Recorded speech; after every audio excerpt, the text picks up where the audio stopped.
Bismillahirrahmanirrahim. Alhamdulillahirabbil alamin. Wassalatu wassalamu ala asyrafil anbiya'i wal mursalin sayyidina Muhammadin wa ala alihi wa sahbihi ajma'in. Alhamdulillah, para jemaah rahmati Allah Subhanahu wa taala. Pertama dan utama sekali kita memanjatkan kesyukuran kita kepada Allah dapat kita sambung dengan pengajian kitab Fathul Qarib, yang mana pada minggu yang lepas kita sedang membicarakan berkenaan dengan hukum ahkam yang bersangkut paut dengan nusyuz. Dan insya-Allah pada hari ini kita akan meneruskan, yang mana insya-Allah kita akan masuk ini kepada bab khulu'. Tapi sebelum itu, seperti biasa, yang ini kita melakukan sedikit murajaah ataupun yang ini ulang kaji terhadap ini apa yang kita membicarakan pada minggu yang lepas. Berkenaan dengan masalah nusyuz ini, apabila yakni seorang suami dia lihat yakni isterinya dalam keadaan yakni misalan tidak mentaatinya dalam perkara-perkara yang wajib yang ke atasnya, dan menunjukkan apa kita mengatakan tanda-tanda yang mana dia mahu yakni tidak mahu misalan bersama yakni suami sebagai misal, ataupun keluar daripada rumahnya tanpa izin, maka perkara yang pertama sekali atas suami yakni untuk menasihatkan yakni kepada isterinya dan untuk mengetahui apa masalahnya isterinya melakukan sedemikian. Maka ini adalah perkara yang pertama, yang ini berdasarkan dengan ayat dalam Al-Quranul Karim, yang mana Allah Subhanahu wa taala apabila yakni membicarakan yakni tentang nusyuz, fa in khafa nusyuzan, kalau sekiranya seorang suami itu takut ataupun dia merasakan isteri itu sedang melakukan nusyuz, maka Allah Subhanahu wa taala memerintahkan ini suami untuk memberikan mau'izah, iaitu yang ini nasihat ini kepada isteri. Dan penulis ini memberikan misal berkenaan dengan nasihat, misal yang nasihat yang diberikan ini kepada isteri, seperti suami mengatakan kepada isteri, bertakwalah kepada Allah Subhanahu wa taala, ataupun mengatakan ini adalah daripada yang tanggungjawab yang diwajibkan oleh Allah Subhanahu wa taala. Maka yakni dalam ketaatan itu Allah akan memberikan barakah, dan Allah Subhanahu wa taala akan yakni memudahkan yakni urusan dan sebagainya, dan melakukan yakni perbuatan-perbuatan mendahakai yakni kepada suami merupakan yakni perkara-perkara yakni yang berdosa dan maksiat. Kalau sekiranya isteri tidak mendengar nasihat walaupun yakni suami telah menasihatinya, dan nusyuz yang dilakukan ini beberapa kali, maka dalam keadaan seperti ini Al-Quran memberikan yakni solusi bagaimana yakni bagi suami yakni untuk melihat ini kepada perkara ini. Maka daripadanya, seperti mana Allah Subhanahu wa taala mengatakan wahjuruhunna fil madaji', iaitu suami-suami mengasingkan tempat tidurnya bersama yakni isteri. Dan kebiasaannya ini memberikan kesan, kalau sekiranya seorang suami yang misalan mengasingkan tempat tidurnya setelah yang dia menasihati yakni isteri. Jadi di sini ada tertib, ya. Pertama sekali adalah suami yang menasihati yakni isteri dan membicarakan yakni bersama isteri.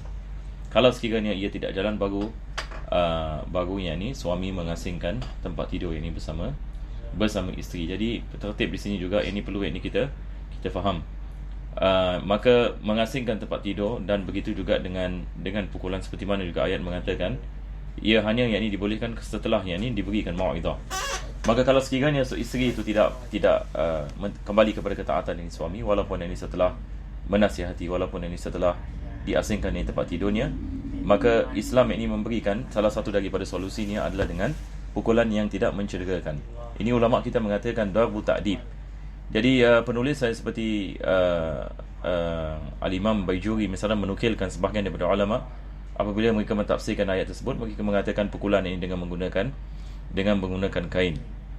Sebahagian yang ulama mengatakan pukulan yang ringan dengan menggunakan siwak.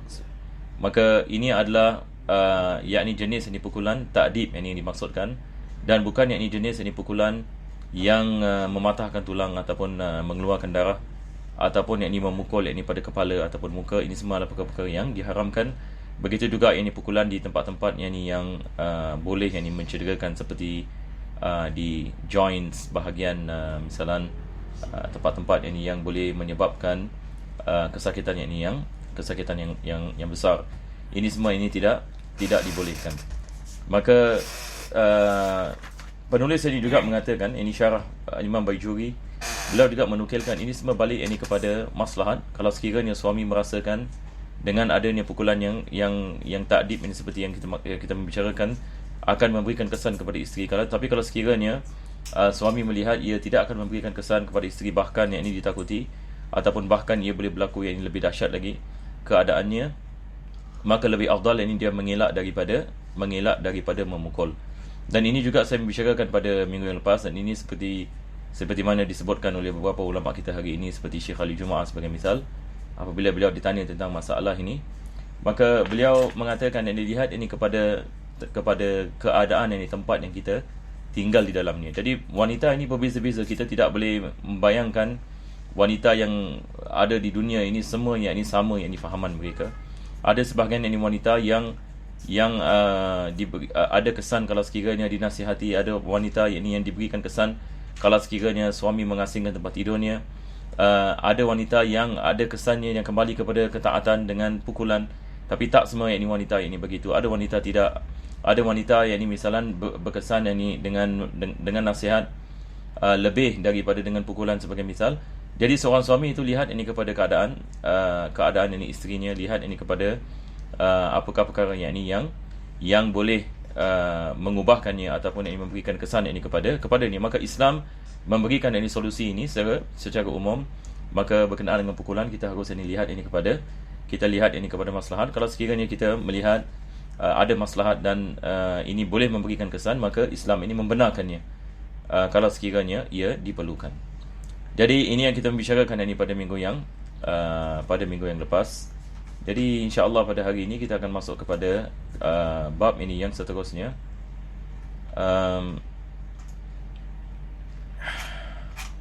Jadi insya-Allah hari ini kita akan membicarakan tentang khulu'. Satu lagi perkara berkenaan dengan nusyuz.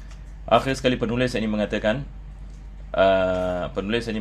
kalau sekiranya seorang wanita itu dalam keadaan nusyuz, maka tidak diwajibkan bagi suami untuk memberikan nafkah dan juga bahagiannya dalam qism, iaitu qism juga kita telah bicarakan sebelum ini, yakni bahagiannya daripada hari-hari bersama isteri. Jadi insya-Allah para jemaah yang dirahmati Allah, kita akan masuk kepada apa yang disebutkan oleh penulis, faslun fi ahkamil khul'i. Secara ringkas, khulu' ini dia adalah jenis talak yang mana isteri memberikan imbalan. Kita kalau dalam bahasa Melayu kita panggil talak dengan imbalan. Talak ini dengan imbalan. Talak ini dia terbagi kepada dua bahagian. Kita ada talak ini dengan imbalan dan talak tanpa imbalan. Jadi penulis ini memulakan dengan talak ini yang ada imbalan. Jadi kalau sekiranya seorang suami yang menceraikan isterinya dan dia meletakkan syarat misalan jumlah wang ataupun harta ataupun benda yang ada harga sebagai imbalan, maka talak ini menjadi apa yang kita maksudkan dengan talak khulu'. Dan talak khulu' ini hukumnya ba'in, yakni dia tidak boleh merujuk isterinya kembali kepada pernikahan kalau sekiranya talak khulu' itu telah berjalan. Berbeza dengan talak yang biasa. Kalau talak ini tanpa imbalan, maka dia kadang-kadang ia boleh menjadi talak raj'i ataupun talak ba'in. Maka itu semua balik kepada bagaimana talak itu dilafazkan. Ini semua insya-Allah kita akan bicarakan pada pengajian-pengajian yang akan datang. Maka penulis ini mengatakan, pertama sekali dia mengatakan wa huwa bi dhammil kha'il mu'jamah, yakni dia menerangkan berkenaan dengan perkataan khulu', yakni kha al mu'jamah, yakni dia mengatakan bi dhamm. Jadi khulu' dia adalah dengan dhammah, mushtaqun min al khala', yakni asalnya daripada perkataan khala' bi fathiha, yakni dengan fathah, wa huwa an-naz'u. Asalnya perkataan khulu' ini maksudnya membuka, membuka. Macam kita kalau membuka pakaian misalnya, ini kita mengatakan khal'u thiyab, kita membuka yakni pakaian. Jadi asal ini perkataan khulu' daripada khala', iaitu membuka. Wa syar'an, maknanya dalam segi syarak, furqatun bi'iwadin maqsudin, dia adalah perpisahan yakni yang dengan sesuatu, yakni imbalan yang maksud, yakni maksudnya yang ada harga, yakni imbalan, yakni yang ada harga.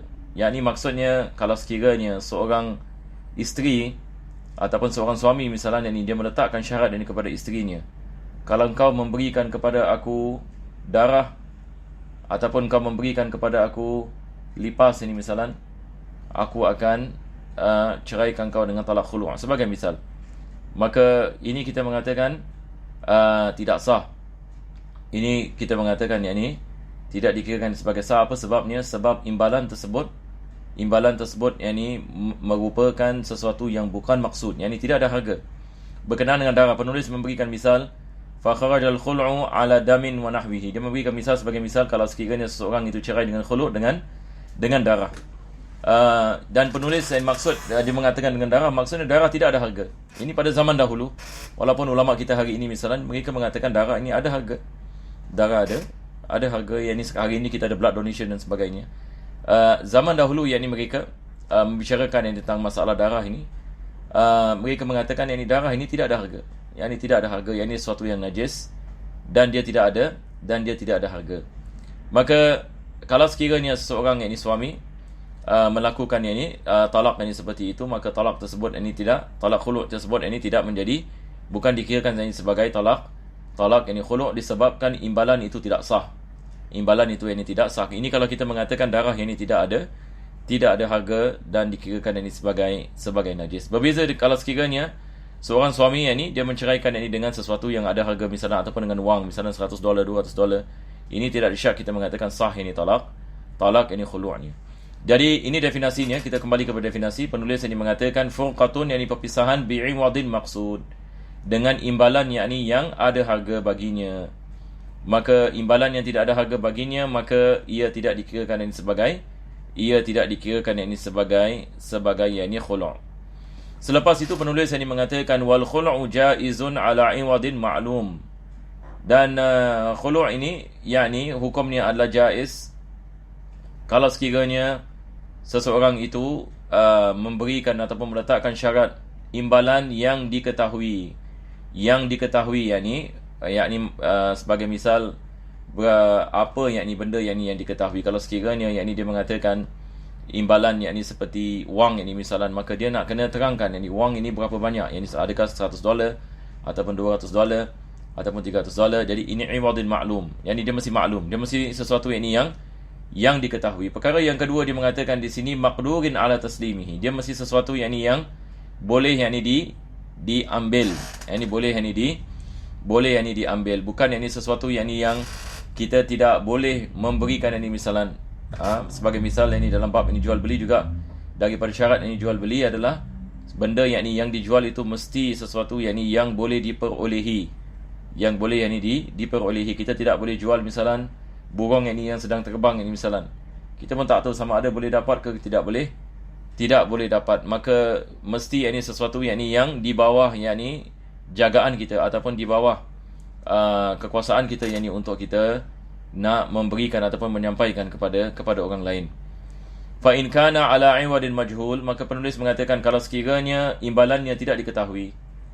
Jadi dia memberikan misal ka'an khala'aha ala thawbin ghairi muayyan, yakni seorang suami misalan melafazkan talak khulu', dan dia apabila menyebut imbalan dia mengatakan atas sebuah baju, yakni dia menceraikan isteri dengan talak khulu' ini atas sebuah baju yang tidak diketahui. Buat baju yang mana satu, apa jenis bajunya dan sebagainya, tidak diketahui sama sekali.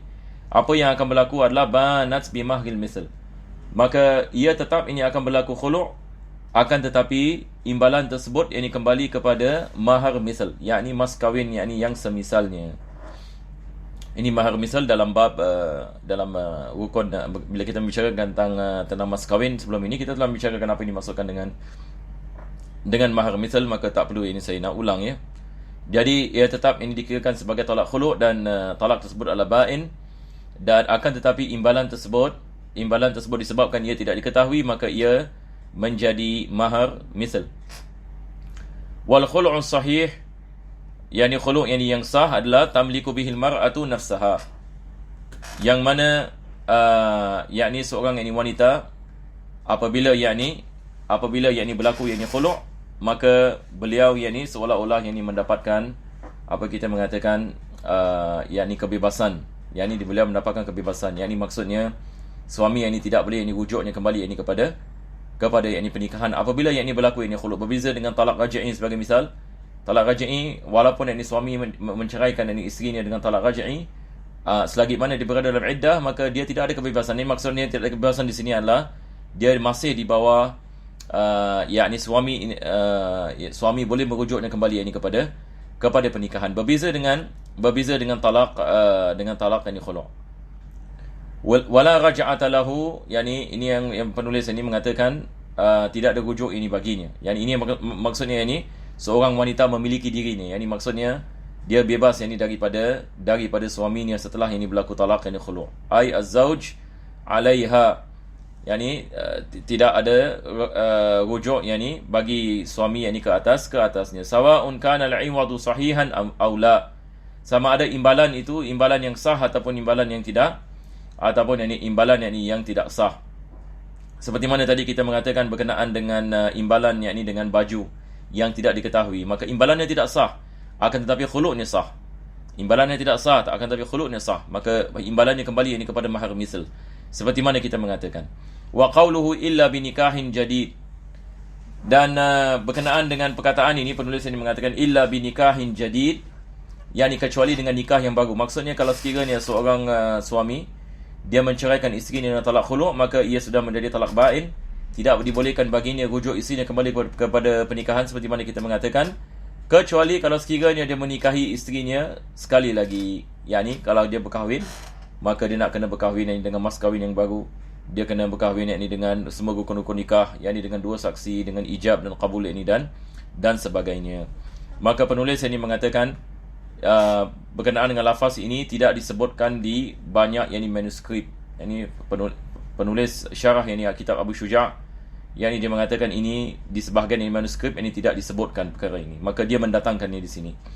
Wa yajuzul khul'u fi tuhri aw wa fil haidhi, yakni dibolehkan yakni melakukan talak khulu' sama ada dalam isteri itu dalam kesucian, yakni bukan dalam keadaan haid ataupun dalam keadaan haid. Kita telah mempelajari dahulu diharamkan dalam Islam bagi seorang suami untuk menceraikan isterinya dalam keadaan haid disebabkan dia boleh memanjangkan ini waktu iddah. Tapi berbeza dengan talak khulu', sebab talak khulu' ini dia adalah kemahuan daripada isteri meredai, isteri yang memberikan isteri yang mahu yakni misalnya dia sanggup ini memberikan ini wang bagi yakni suaminya, yakni supaya suami melepaskannya. Maka dalam keadaan seperti ini tidak diharamkan bagi suami untuk menceraikannya dalam keadaan haid, dan juga disebabkan suami tidak dapat merujuknya kembali kepada pernikahan walaupun yakni iddahnya yakni makin panjang. Jadi juga kita kena faham talak khulu' juga ada iddah, bukan maksudnya talak khulu' yang tidak ada iddah. Talak khulu' ini ada iddah yang baginya, maka diwajibkan yakni isteri itu yakni berada dalam keadaan iddah. Hikmahnya adalah untuk mengetahui sama ada dia hamil ataupun dia tidak hamil. Itu sebab ini diwajibkan iddah, tapi tidak dibolehkan bagi suami ini untuk merujuk ini isteri kembali ini kepada pernikahan. Wala yakunu haraman, tidak diharamkan bagi suami yang mencerai isterinya dalam keadaan haid. Wala yalhaqul mukhtali'ata talaq bi khilafil raj'iyyati fayalhaquha.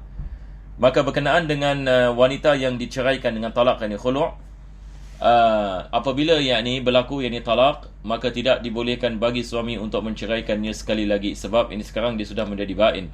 Berbeza yakni dengan kalau sekiranya seorang suami menceraikannya dengan talak raj'i, maka kalau sekiranya suami ceraikan dia lagi dan isteri berada dalam keadaan iddah, maka berlaku talak. Ini sebagai misal, kalau dia mengatakan kepada isterinya, aku ceraikan kau dengan talak 1.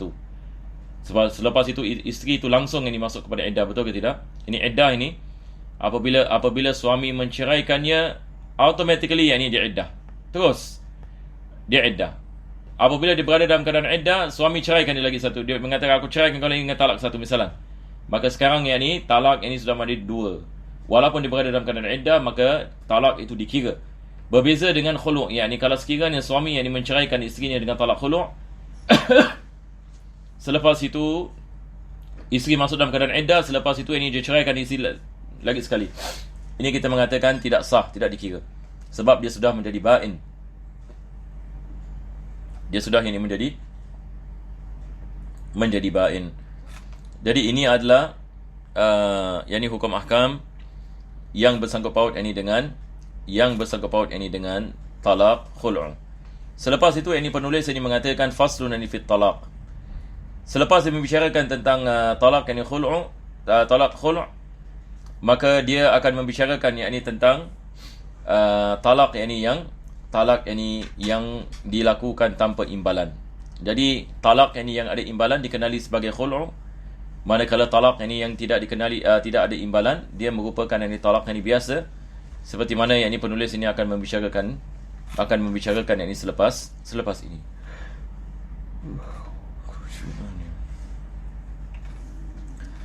Maka beliau memulakan sekali lagi dengan membicarakan tentang definisi bagi talak. Maka dia mengatakan wahwa lughatan halul aqdi, maksud daripada perkataan talak adalah melepaskan ikatan. Asal perkataan talak melepaskan ikatan, halul qaid. Jadi asal ini yang dimaksudkan dengan perkataan talak dalam segi bahasa Arab. Wa syar'an ismun li halli qaidin nikah. Dalam segi syarat dia adalah nama bagi sesuatu dalam yakni melepaskan akad pernikahan, yakni satu keadaan yang menerangkan lepasnya akad pernikahan putus akad pernikahan di antara seorang lelaki dengan seorang wanita. Wa yushtaratu li nufudhihi at-taklif wal ikhtiyar. Dan daripada syarat yang sah talak adalah taklif, yakni seseorang itu dia mesti mukallaf. Kalau sekiranya dia bukan mukallaf, maka ia tidak dikira. Wal ikhtiyar, maksudnya dia bukan dipaksa, dia melakukannya dengan rela hati. Berbeza kalau sekiranya seseorang itu dipaksa untuk menceraikan isterinya. Misalan satu orang itu meletakkan timbak di atas kepalanya, mengatakan kalau kau tak ceraikan isteri kau sekarang, aku bunuh. Maka dia pun menceraikan isterinya disebabkan dipaksa. Ini tidak jatuh talak, disebabkan tidak ada ikhtiar. Selepas itu dia mengatakan amma sakran, manakala orang yang mabuk, fayanfuzu talaquhu uqubatan lahu. Berkenaan dengan orang mabuk, walaupun kita mengatakan orang mabuk ini akalnya tidak berfungsi betul, akan tetapi kalau dia menceraikan isterinya, jatuh talak. Apa sebabnya? Ini adalah sebagai satu uqubah baginya, uqubah sebagai punishment, ataupun kita mengatakan denda, sebagai denda atas maksiat yang dia melakukan. Jadi insya-Allah pada hari ini kita berhenti di sini. Bahas bagi yang seterusnya agak panjang sedikit berkenaan dengan talak sarih dengan kinayah. InsyaAllah saya tangguhkan pada minggu yang akan datang. Rabbana taqabbal du'ana innaka antas samiul alim wa tub 'alaina innaka antat tawwabur rahim wa khtim bisalihati a'malana wa ajrina ya Allah ya karim bi fadli subhana rabbika bil 'izzati 'amma yasifun. Salamun 'alal mursalin walhamdulillahi rabbil alamin. Taqabbalallahu